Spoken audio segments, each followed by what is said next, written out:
जय हिंद दोस्तों। आज हम बात करने वाले हैं उन कैडेट्स के लिए, उन बच्चों के लिए जिन्होंने अभी तक एनसीसी नहीं लिया है और वो एनसीसी ज्वाइन करने के इच्छुक हैं। तो उनके लिए इस वीडियो में बहुत सारी चीज़ें जो कि एनसीसी कैसे ज्वाइन करें, उसमें क्या चीज़ें होता है, कौन सा डॉक्यूमेंट लगता है, एज कितना चाहिए, हमारी हाइट कितनी चाहिए, फिजिकल टेस्ट क्या होता है, एनसीसी करने के बाद क्या होता है, तो उनके उनके लिए इस वीडियो में सारी चीज़ें दोस्तों डिटेल किया गया है। ठीक है, तो आप वीडियो के अंत तक देखना, सभी के लिए डिटेल है।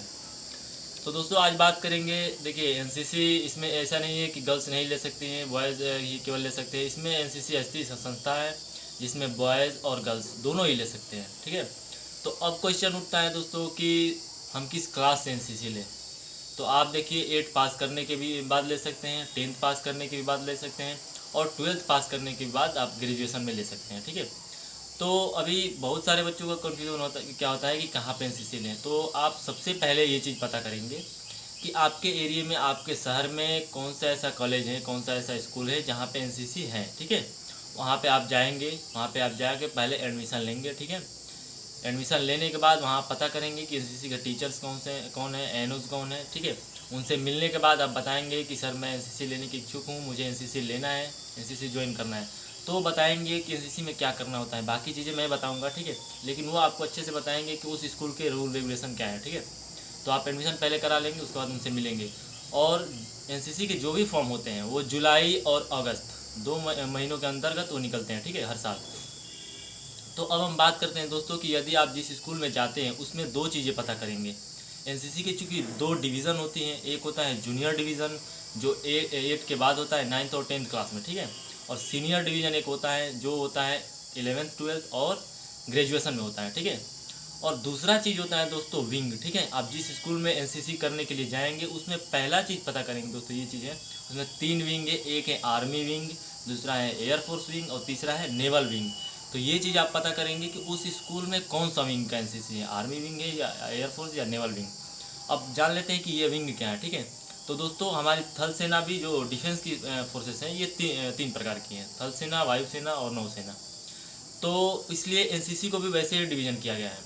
तो यदि आप आर्मी विंग से एनसीसी करते हैं, जिसकी जो वर्दी होगी ब्राउन कलर की होगी, तो आर्मी विंग से अगर एनसीसी करते हैं तो आपकी थल सेना की जो भी कार्रवाई होगी, बंदूक चलाना, चट्टानों पे चढ़ना, धरती की जितनी भी मतलब भूमि के ऊपर रहने के लिए जो भी कार्रवाई कराई जाती है उसको, उन सब चीज़ों को रूल रेगुलेशन आपकी आर्मी की ट्रेनिंग दी जाएगी। एयरफोर्स विंग से करते हैं तो आपकी आकाशीय गतिविधियाँ की ट्रेनिंग दी जाएगी। और नेवल विंग से करते हैं तो आपको नेवी की जल की जो भी जो सीप वगैरह है इनकी आपको जानकारी दी जाएगी, उसकी ट्रेनिंग दी जाएगी। तो ये चीज़ें दोस्तों हमारा क्लियर हो गया। ठीक है, अब हम देखते हैं दोस्तों कि हम कौन सी क्लास में एनसीसी लें। तो दोस्तों इसके लिए यदि आप 8 पास कर चुके हैं तो अभी ए सर्टिफिकेट के लिए दोस्तों मैं बताऊंगा जूनियर डिवीज़न के लिए। ठीक है, आगे बताऊंगा मैं सीनियर डिवीज़न के लिए। तो यदि आप 8 पास करके एनसीसी लेने की सोच रहे हैं या भी 8 पास करने वाले हैं तो आप 9th में, मुख्यतः ऐसे ही होता है कि जूनियर डिवीज़न की जो एनसीसी होती है वो आपकी 9th और 10th 2 वर्षों में पूरी होती है। ठीक है, तो आप 9th में जाएंगे, एडमिशन करा लेंगे, वहाँ पे एनसीसी की जब फॉर्म निकलेंगी वो अप्लाई कर देंगे।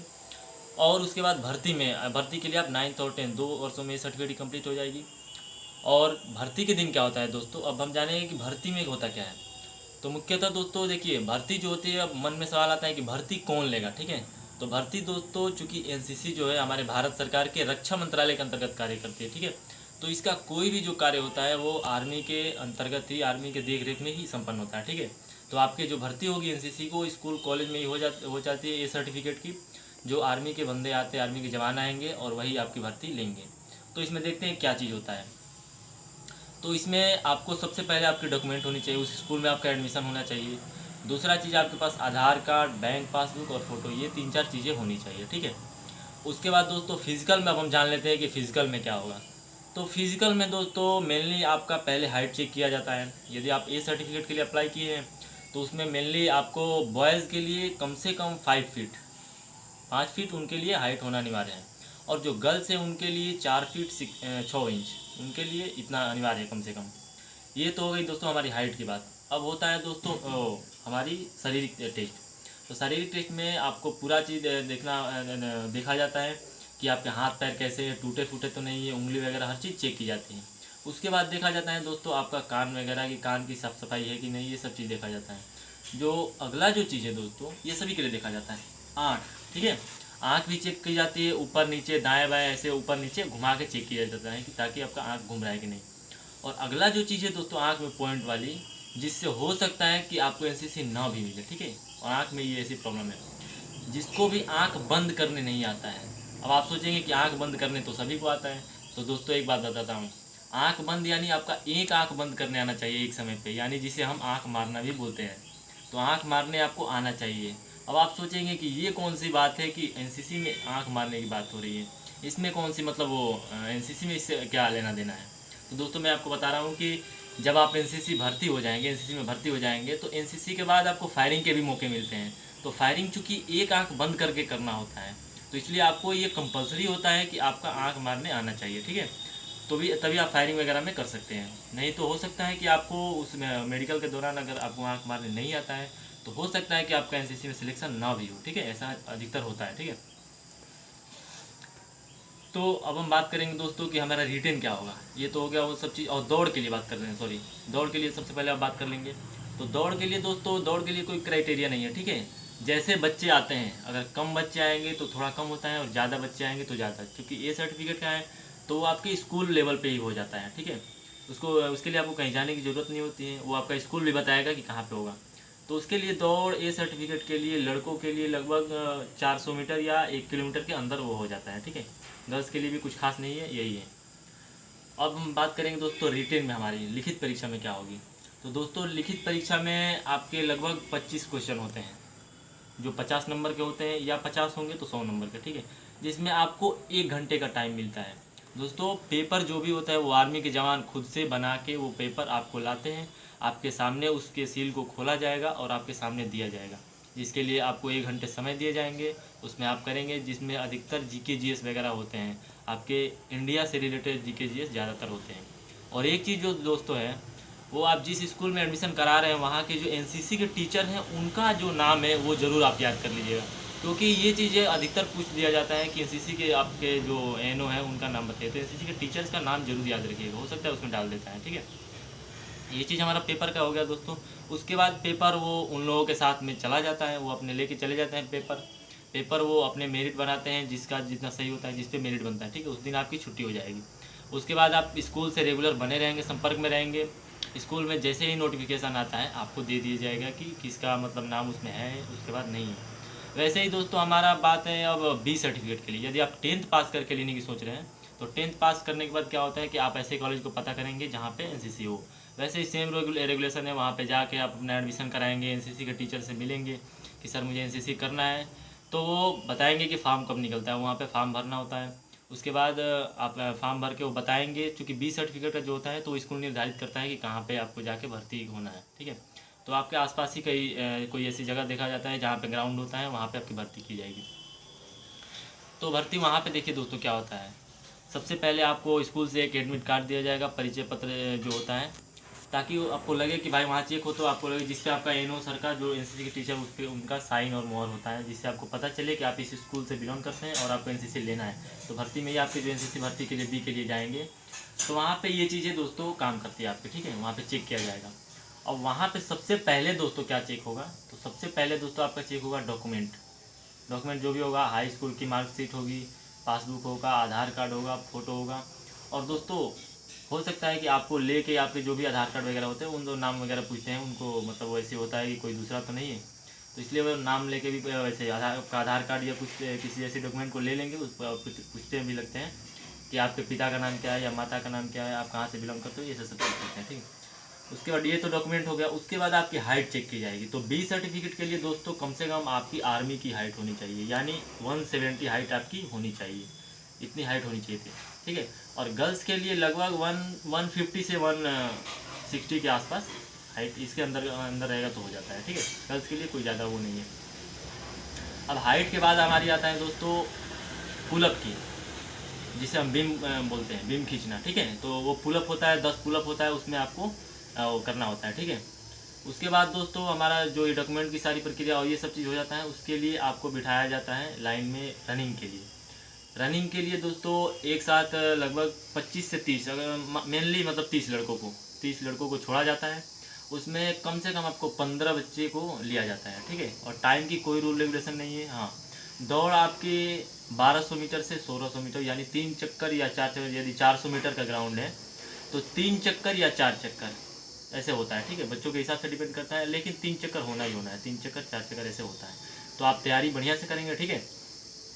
इतना होता है। उसके बाद 15 बच्चों को पकड़ते हैं। उसके बाद जो बच्चे उसमें सेलेक्ट हो जाते हैं उन बच्चों को पेपर के लिए बैठाया जाता है उसी दिन, ठीक है।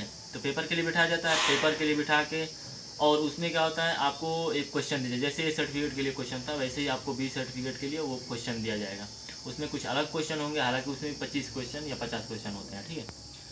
तो आपको समय मिलता है 1 घंटे 1.5 घंटे, जो भी हो टाइम आपको मिलेगा, आपको उसमें करना होता है। तो बी सर्टिफिकेट में अधिकतर वो रीजनिंग वगैरह होता है, थोड़ा सा रीजनिंग जो नॉर्मल रीजनिंग होता है, और अपने जीके जीएस जो इंडिया से रिलेटेड थोड़ा सा है, ये सब चीज़ मौजूदा जो कार्यकाल चल रहा है, ये सब चीज़ों के बारे में आपको जानकारी होनी चाहिए। इन सभी चीज़ों का होता है। उसके बाद आपकी वहाँ से भी उस दिन छुट्टी हो जाएगी। उसके बाद आप वो पेपर डॉक्यूमेंट लेके चले जाएंगे। फिर आप अपने स्कूल पे पता करते रहना कि कब रिजल्ट आता है, कब वो चीज़ हमारा नोटिफिकेशन आता है कि हम सिलेक्शन हुए या नहीं हुए। अब दोस्तों हम बात करते हैं कि 12th पास करने के बाद अगर आप सोच रहे हैं एनसीसी लेने के लिए, तो आप बीए वगैरह में भी ले सकते हैं, बीएससी में, पॉलिटेक्निक वगैरह कर रहे हैं तो इन सब चीज़ों में ले सकते हैं। तो आप पता कर लेंगे, ठीक है। तो इन सब चीज़ों में ले सकते हैं। तो बीए अगर आप ग्रेजुएशन में करते हैं तो वहाँ पे केवल बी और सी सर्टिफिकेट होता है, ठीक है। तो वैसे तो सी सर्टिफिकेट वही बच्चे करते हैं जो बी सर्टिफिकेट किए होते हैं, ठीक है। तो ये चीज़ आपका कंप्लीट हो गया दोस्तों। अब हम बात करते हैं कि एनसीसी करने के बाद क्या होता है। तो दोस्तों एनसीसी करने के बाद यदि आपका सिलेक्शन हो जाता है तो वहाँ पे आपको एडमिशन के तौर पे 1 साल के 2 साल के लगभग 50 से 100 रुपये आपको पे करने होते हैं, ठीक है, फीस के रूप में, ज़्यादा नहीं। 1 साल के आपको 50 से 100 रुपये देने होते हैं। एडमिशन हो जाता है। उसके बाद आपकी सारी डॉक्यूमेंट वहाँ पे लिस्ट में, पूरा आपके डॉक्यूमेंट में आपका नाम दिया जाएगा। उसके बाद दोस्तों उसमें अब अगला बात करते हैं कि अब मिलता क्या है। तो दोस्तों उसमें सरकार आपको सरकार की तरफ से, एनसीसी की तरफ से आपको वर्दी दी जाती है। वर्दी के जो भी सेट वगैरह होते हैं, जो कैप होते हैं, बेल्ट होते हैं, लाइनर, आर्म्स टाइटल, ये जो भी वगैरह होते हैं, बूट वगैरह, इन सभी चीज़ों के लिए पहले सरकार देती थी, लेकिन अब क्या होता है कि अब आपको ख़रीदना पड़ता है, ठीक है। और दूसरा जो चीज़ है दोस्तों, ट्रैक सूट वगैरह जो होते हैं, तो ट्रैक सूट यदि आपका स्कूल इशू करता है तो उसके लिए भी आपको पैसे पे करने होते हैं, ठीक है। अगला जो चीज़ है दोस्तों कि हम ये सब चीज़ों के बाद और चीज़ क्या होता है, तो अगला चीज़ जो परेड की हम बात कर लेते हैं। तो परेड मुख्यतः आपके एनसीसी के जो टीचर्स हैं, आपका जो सीनियर होंगे और आर्मी के जो जवान होते हैं, इन तीनों लोगों को मिला के आपकी परेडें चलती हैं, ठीक है। परेड में होता है दोस्तों कि परेड जिस दिन आपके जो बटालियन से अगर लोग आते हैं, अगर PI स्टाफ आते हैं आपके परेड कराने के लिए, तो उसमें रोज़ आपको 15 से 20 रुपये रिफ्रेशमेंट पे लंच के तौर पे आपको मिलता है, ठीक है। तो इसीलिए आपको खाते की ज़रूरत होती है, इसलिए आपको खाता का बैंक पासबुक लिया जाता है। तो चूँकि पहले क्या होता था कि बच्चों के जो भी होते हैं तो 15-20 रुपये जो भी होते थे वो खाते में डाल दिए जाते थे, ठीक है। लेकिन चूँकि ऐसा अब हो रहा है कि अब तुरंत बच्चों को उस चीज़ के फल फूल और मिठाई वगैरह खरीद कर बच्चों में बांट दिया जाता है, ठीक है। तो ये चीज़ होता है दोस्तों। अब हम बात कर लेते हैं दोस्तों कि एनसीसी के बेनिफिट्स क्या है, ठीक है। तो एनसीसी के बेनिफिट्स दोस्तों देखिए, सबसे पहला कि ये इसमें आपको थोड़ा गर्मी बहुत ज़्यादा हो रहा है। तो एनसीसी के बेनिफिट्स है दोस्तों, सबसे पहला बेनिफिट है कि इसके लिए आपको अतिरिक्त समय ज़्यादा नहीं देना है, आपकी पढ़ाई के साथ साथ ये चीज़ें चलती रहती हैं। दूसरा जो चीज़ें है कि दोस्तों आप अगर एनसीसी सी सर्टिफिकेट पास कर लेते हैं तो आपको एनसीसी आर्मी जीडी की भर्ती में आपको रिटन परीक्षा नहीं देनी होती है, केवल आपका दौड़ होगा और मेडिकल होता है, ठीक है। दूसरा चीज़, अगला जो चीज़ है दोस्तों कि आपके पास एनसीसी की अगर सी सर्टिफिकेट है, सी सर्टिफिकेट में अगर A ग्रेड से अगर आप पास होते हैं तो आप NDA के थ्रू डायरेक्ट SSB के थ्रू, जो SSB का इंटरव्यू होता है उसके लिए आप अप्लाई कर सकते हैं, ठीक है। और एनसीसी की अगर सी सर्टिफिकेट है तो आपको किसी भी डिफेंस की जो होती है, एयरफोर्स, नेवी वगैरह, किसी भी डिफेंस की, उसमें आपको 5 से 10 अंक बोनस दिए जाते हैं अगर सी सर्टिफिकेट है। तो उसमें अगर आपको सिविल सर्विस के लिए जाते हैं, आप सिविल जॉब के लिए जाते हैं, तो उसमें भी आपको दोस्तों प्रेफरेंस दी जाती है। अगर बात करते हैं हम प्राइवेट सेक्टर की, तो अगर आपके पास सी सर्टिफिकेट है तो प्राइवेट सेक्टरों में भी आपको महत्व दिया जाता है। अगला जो चीज़ है दोस्तों कि अगर आप पैरामिलिट्री फोर्सेज में जाते हैं या वो आर्म फोर्सेस में जाते हैं तो उनमें भी आपको 5 से 10 अंक बोनस दिए जाते हैं। तो दोस्तों एनसीसी सी सर्टिफिकेट के बहुत सारे मायने हैं दोस्तों, बहुत सारे बेनिफिट्स भी हैं हमारे लाइफ में। सबसे पहला तो चीज़ है दोस्तों कि आपको खुद में आपके जो एनसीसी इतना परिवर्तन कर देता है, आपके अनुशासन, आज्ञा मानने की चीज़ें, हर चीज़ें आपको मतलब एक अनुशासित व्यक्ति के रूप में ढालता है, ठीक है।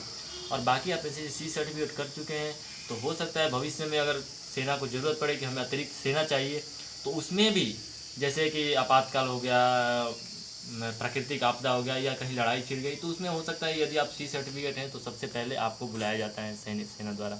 ठीक है, तो आशा करते हैं दोस्तों कि सभी के लिए भर्ती की जो भी चीज़ें होगी वो चीज़ क्लियर हो गया होगा दोस्तों।